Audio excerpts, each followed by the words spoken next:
Hey, I want to shoot a quick video of a source of good little batteries for your electronic items and your electronic toys. The little Belkin backup battery units. They're normally used to back up cable boxes.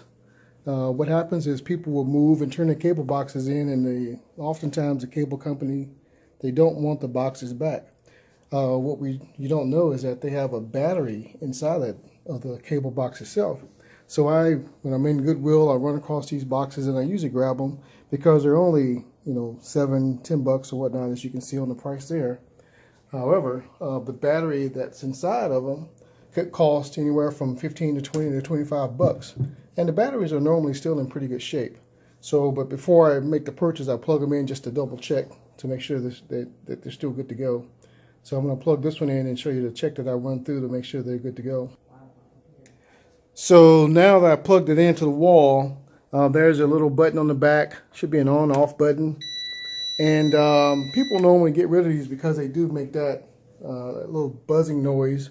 But it lets you know that the battery is operating inside the box. So I want to make sure I have a green light. So this one has a green light.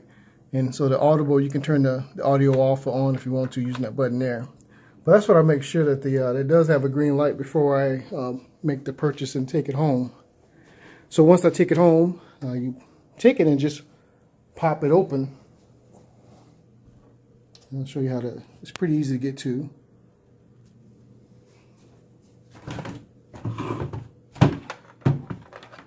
Just open the back up.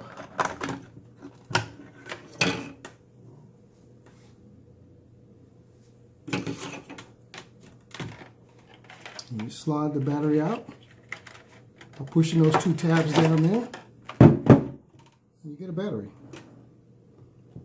Okay, pull the connectors off, and there you go.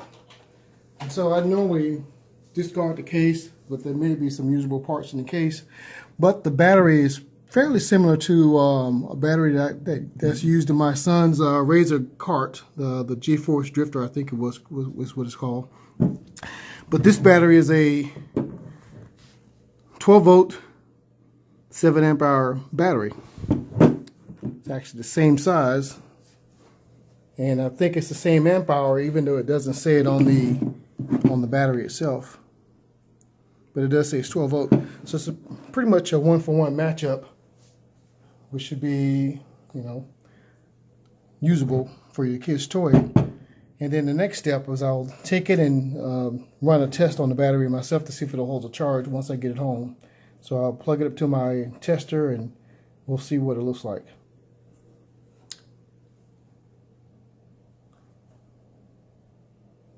Okay.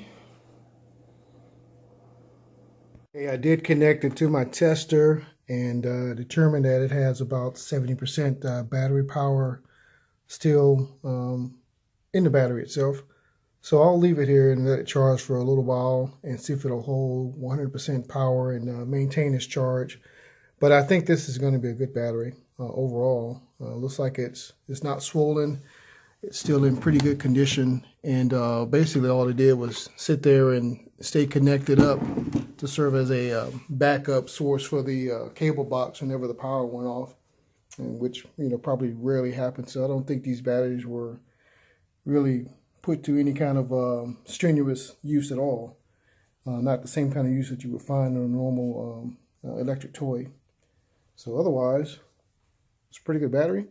If you run across these, if you see them for a good price, grab them, because these batteries can always be used for something or retrofitted to some other toy or device.